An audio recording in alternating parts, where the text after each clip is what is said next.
Radio Open FM, l'Instant Diète. Votre rendez-vous santé. Apprendre à mieux consommer pour mieux vivre. Avec Marine Coster, diététicienne à domicile à Fromental et Limoges. Elle est là, fidèle au poste, fidèle au rendez-vous. Marine, bonjour. Marine, bonjour. Bonjour Sébastien. Tout va bien? Ça va et toi? Rigole parce qu'on l'a fait en 2 fois, j'avais juste oublié d'allumer le micro, mais elle était bien là, c'était pas une blague. En pleine forme pour nous parler chose promise, chose due. Aujourd'hui, d'une thématique, j'ai envie de dire, dans l'air du temps. Oui, dans l'air du temps, effectivement. J'ai envie ce matin de vous parler en fait de l'alimentation durable. Donc avec nos bonnes résolutions de la semaine dernière, je me suis dit que vraiment prendre soin de la planète est devenu aujourd'hui indispensable. Alors, on va commencer avec quoi? Je vais d'abord vous donner une petite définition parce que je ne sais pas si tu sais exactement ce que veut dire alimentation durable. Donc c'est manger longtemps. Je crois que j'ai donné la définition, ça sera mieux. C'est faire des grands repas qui n'en finissent plus. Non. C'est pas ça alors, donc très bien. Donc, une alimentation durable, c'est une alimentation viable sur le plan économique et social qui préserve l'environnement, la santé et la diversité, je vais y arriver, culturelle. Donc en fait la définition est assez basique et cela paraît simple. Mais il faut savoir qu'en 30 ans, le contenu de notre assiette a vraiment changé et aujourd'hui les aliments parcourent de nombreux kilomètres avant d'être consommés et maintenant le contenu de l'assiette est vraiment totalement déséquilibré. Donc la nourriture est transformée, il y a trop de graisse, trop de sel, de sucre et les produits sont complètement déconnectés de la saison. Donc ça va plus du tout. Alors tout ça c'est ce qu'on va appeler une alimentation du coup non durable. Voilà, c'est ça. Et elle n'est pas sans impact sur notre planète et sur nous. Oui, il y a vraiment beaucoup d'impact du fait de cette alimentation non durable. Donc ça va avoir des effets évidemment sur la santé, donc en provoquant des maladies cardiovasculaires, obésité, cancer, etc. Il y a aussi un impact évidemment sur l'environnement, sur l'éthique, parce qu'évidemment ça fait des inégalités, il y a de la fraude et des scandales alimentaires. Et puis il faut savoir aussi que chaque citoyen gaspille en moyenne 15 à 20 kilos de denrées alimentaires par an. Donc c'est vraiment énorme. Ça représente un trou évidemment énorme dans le portefeuille, mais aussi un coût pour la collectivité qui doit collecter et puis ensuite traiter tous ces déchets. Donc on se rend compte qu'il est vraiment temps de faire attention à notre alimentation, non seulement pour la santé, mais également pour la planète. Alors, concrètement, question, comment on va pouvoir passer de cette alimentation non durable qui est peut-être la nôtre aujourd'hui à une alimentation véritablement durable? Je vais vous donner donc quelques conseils. Je vais vraiment axer l'alimentation durable sur 6 axes pour vous donner des petites astuces pour arriver tout doucement à changer ça. Alors si on était fou, on commencerait par le 1, tiens, par exemple. Voilà. Je sais pas, C'est un fou. truc de dingue.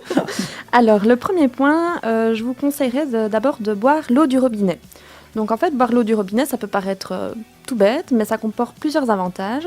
Premièrement, elle est de bonne qualité. Elle n'a jamais exactement la même composition et donc ça va permettre au fur et à mesure d'apporter différents minéraux. Que si on boit tout le temps la même eau en bouteille, là on a tout le temps la même composition. Elle ne nécessite aucun emballage, donc ça évite le gaspillage et les déchets. Et elle est moins chère que la plupart des eaux en bouteille. Donc c'est déjà pas mal. C'est déjà pas mal, et si on s'en sert, tu es venu avec un bel exemple, Voilà. on a la gourde évidemment, pas la bouteille en plastique. Voilà, exactement. Comme Moi ça, aussi, c'est écolo. Elle fait ce qu'elle dit. Voilà, je tenais si quand même à j'étais le venue avec une préciser. bouteille en plastique, ce serait... Je peux te dire que je t'aurais balancé direct. On peut aussi utiliser, alors ça on en parle de plus en plus souvent, ce sont ces produits équitables, de commerce équitable qui sont étiquetés, il y a des petits logos à surveiller. C'est ça. Donc en fait, pour manger durable, on va aussi privilégier ces produits et qui ont également plusieurs avantages. Donc qui permettent un revenu minimum décent pour les producteurs, donc c'est déjà pas mal. Ça permet le préfinancement de leur activité et aussi l'interdiction des pesticides les plus dangereux. Donc c'est pas mal d'utiliser ces produits. Donc il y a plusieurs bonnes raisons pour ça. Voilà. Tu as parlé de ces produits qui faisaient des kilomètres et des kilomètres, donc l'idée c'est évidemment de favoriser le circuit court. Oui, voilà. Donc quand on parle de circuit court, on veut vraiment limiter en fait les intermédiaires entre l'agriculteur et le consommateur. Et évidemment, ce circuit court a plusieurs avantages. Il va permettre d'apporter une proximité géographique entre le producteur et le consommateur, de diminuer l'impact écologique. Évidemment, il y a moins d'emballage, il y a moins de transport, moins de conditionnement. Et ça a également des enjeux économiques, évidemment, parce qu'acheter local va favoriser l'économie locale. Donc le but étant vraiment de se rendre un maximum, soit directement chez l'agriculteur, sur les marchés, les magasins de producteurs, donc vraiment aller près de chez soi. Et on ne manque pas de produits de qualité, de producteurs de qualité ici, donc il n'y a pas de souci. On peut même pousser le vice jusqu'à aller vers l'agriculture bio, tant qu'à faire. Oui, voilà, c'est ça. Les produits bio ont également moins d'impact sur l'environnement et sont meilleurs pour la santé, étant donné qu'ils possèdent moins de pesticides que les autres produits qu'on va retrouver dans le commerce. Et consommer bio permet également de soutenir les agriculteurs et éleveurs qui s'engagent dans cette démarche. Donc c'est c'est tout bénef aussi. Et puis on fait attention, on n'achète pas des tomates en décembre par exemple. Voilà, c'est ça. Donc j'en avais déjà parlé un tout petit peu la semaine dernière, mais c'est vraiment important d'acheter des produits locaux et de saison. Donc déjà, ça va nécessiter moins d'énergie qu'acheter un produit venant de l'autre bout de la terre, évidemment. Et en plus, puisqu'on achète des produits de saison, on ne doit pas utiliser cette énergie-là pour les cultiver à l'aide de serres chauffées, etc. Donc c'est vraiment l'idéal de choisir des produits locaux et de saison. Alors, on préserve nos ressources. Voilà. Si je fais les comptes, on a évoqué 5 choses, il en resterait une. Donc. Voilà, il nous reste un point. Donc ce point-là, j'en avais déjà parlé aussi dans d'autres chroniques, mais c'est vraiment important. Il faudrait penser vraiment à diminuer nos protéines animales. Donc en France et en Belgique, on consacre environ un quart de notre budget nourriture pour la viande. Donc c'est vraiment énorme. Donc si on réduisait sa consommation, on réduirait aussi son budget. Donc c'est pas mal aussi. Ce qui ne veut pas dire ne plus manger de viande. Non, voilà, évidemment, on ne va pas ne plus manger de viande si on est carnivore, je ne vais pas vous interdire. Mais il faut savoir que la production de viande, ça a un énorme impact aussi sur l'environnement. Elle contribue pour 14,5% aux émissions de gaz à effet de serre. Donc c'est pas négligeable du tout. C'est pas négligeable. Et en plus, pour nourrir le bétail, on a besoin de céréales. Et donc, il faut aussi la terre pour la production de céréales, etc. Donc, ça demande pas mal d'énergie. Donc, diminuer sa consommation de protéines animales, ça paraît être une bonne option, comportant plusieurs avantages pour soi, comme j'en avais déjà parlé au niveau des protéines, mais également pour l'environnement.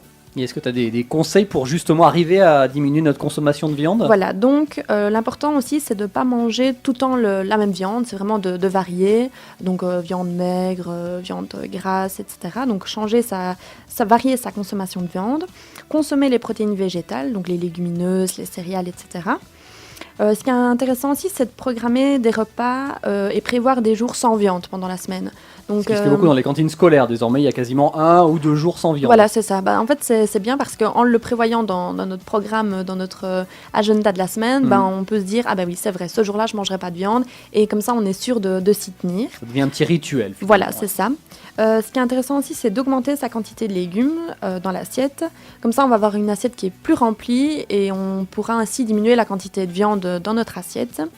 Et ainsi, votre alimentation sera plus variée et au final, vous n'en serez que ravis. Voilà, testé et approuvé, vous le verrez. Voilà. Avec Marine qui peut vous renseigner évidemment et vous accompagner avec d'autres rappels de conseils si vous le souhaitez directement auprès d'elle. Ses coordonnées dans quelques instants. Et puis la semaine prochaine, on va s'intéresser à quelque chose qui nous fait déjà saliver d'avance.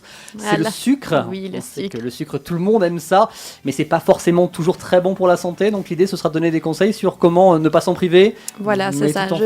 J'adore le sucre. Je suis une grande sucrée, donc... elle va se frustrer elle aussi la semaine prochaine. Non, justement, vous allez voir qu'on peut continuer sans être frustré. Bon, on voit ça la semaine prochaine, même endroit, même heure. D'ici là, on te souhaite une très belle semaine. À toi aussi.